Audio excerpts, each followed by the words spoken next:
بافڵ تاڵەبانی بۆچی بەپەلا گەیشتە تاران؟ ئایا هێزە کوردیەکانی ڕۆژهەڵات چەک دەکرێن؟ ئایا چەکردنی هێزە کوردیەکانی ڕۆژهەڵات دەکرێتە فشارێک بۆ چارەسەرکردنی کێشەکانی هەرێم و بەغداد بەرامبەر بە چەککردنیان؟ تیوار لەم شیکاریەدا پایزی هەڵوەراندن و چەکردنی هێزەکانی ڕۆژهەڵاتی کوردستان بڵاو دەکاتەوە.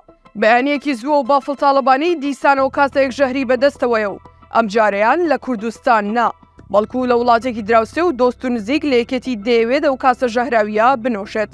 فڕۆکەیەکی هێڵی ماهان بافڵ تاڵەبانی بەسەردانێکی سەرەتا و ڕاگەیەندرا و پاشان زەکراو بۆ میدیا گەیشتە تارانی پایتەختی کۆماری ئیسلامی ئێران و بە پێی زانیاریەکانیش تەوەریە و کۆبوونەوەی تاڵەبانیان پەلکێشی تاران کردووە پرسی دەرکردن و چەککردنی هێزەکانی دژبەری ئێرانە لە کوردستان و سلێمانی.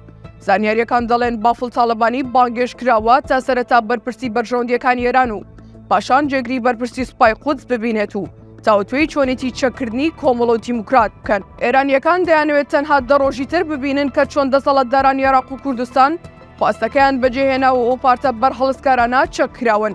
ئێرانیەکان دەڵێن ئێمە پێشتر لەگەڵ حکوومەتی عێراقی و هێزە شیعەکان ڕێکەوتوین کە دەبێت سەرەتاکانیان پایزاتەوە و دڵنیایی بێت بۆ کۆماری ئیسلامی ئێران. بافڵ تاڵەبانی جگە لە تاوتوێکردنی پرسی چەککردن و کۆتایهێنان بە کۆمەڵ و دیموکرات، پرسی کێشە نێوخۆیەکانی کوردستان و کێشە واریشەکانی نێوان حکوومەتی هەرێم و بەغداد، گفتوگۆی ئێرانیەکان و سەرۆکی یەکێتی دەبن. ئێرانیەکان بە وردی هەم چاودێری و هەم مامەڵە لەگەڵ کێشە نێوخۆیەکانی کوردستان دەکەن و نەک لە دوورەوە و لە تارانەوە بەڵکو لە نزیک و چاودێری دۆخەکە دەکەن و دەیانەوێت دەستی ڕاستیان لە نێو هاوکێشەکاندا هەبێت. بە پێی زانیاریەکانی تیوار پێشتر و لە کاتی واژۆکردنی ڕێکەوتن نامەی ئێران و عێراق لە نێوان بەرپرسی ئاژانسی بەرژەوەندیەکانی ئێران و دەستگەی هەواڵگری عێراقیدا، بەرپرسانی ئەمنی ئێرانی هاتبوونە سلێمانی و لەگەڵ بەرپرسی ئۆپەراسیۆنەکانی یاسایش و بەڕێوەبەری یاسایشدا کۆبوونەوە و باسییان لە چۆنەتی جێبەجێکردنی پلانی چەککردنی هەردوو باڵەکەی دیموکرات لە کۆی و هەردوو باڵەکەی کۆمەڵان لە زڕگوێز دەست بەسەرکردنی هەندێک سەرکردەکانیان کردبوو. ئەمە جیالەوەی کە ڕاوێژکاری یاسایشی نیشتیمانی عێراق لەگەڵ وەزیری ناوخۆی حکوومەتی هەرێم لەسەر هەمان پرس پێش ماوەیەک سەردانی هەولێری کردبوو. ئەگەر بافڵ تاڵەبانی و بەرپرسانی سوپای پاسداران بگەنە ڕێکەوتنی کۆتایی لەبارەی چەککردن و هێنانە دەرەوەی پێشمەرگە و فەرماندە و سەرکردەکانی ئەو پارتە، ئەوە تەنها دوو هەفتەی تر ئێدی باشووری کوردستان میوانە 33 ساڵیەکەی دەردەگات و کۆتایی بۆ میوانداریە دەهێنێت کە لە سەرەتای دروستبوونی حکوومەتی هەرێمی کوردستانەوە کراوە و لە هیچ حکوومەت و کابینەیەکدا بە خودی تاڵەبانیشەوە وێری دەستکاریکردنی ئەو کەیسەیان نەبووە.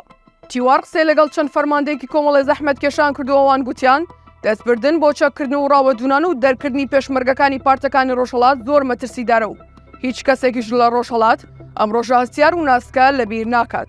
ئەو فەرماندانە گوتیان هیواداری نێمەش بە دەردی کەرکووک نەبرین و کۆتاییمان بە ڕێکەوتنێکی ژێربەژێر نەهێنرێت. گەلۆ کاسە ژەهرەی کە بافڵ تاڵەبانی دەینۆشێت ئایا لە داهاتوودا دەبێتەوە کارێک بۆ چارەسەرکردنی و کێشە و گیر و گرفتانەی کە هەرێم تێی کەوتووە یاخود بە خیانەتێکی تر بۆ یەکێتی کۆتایی پێدێت.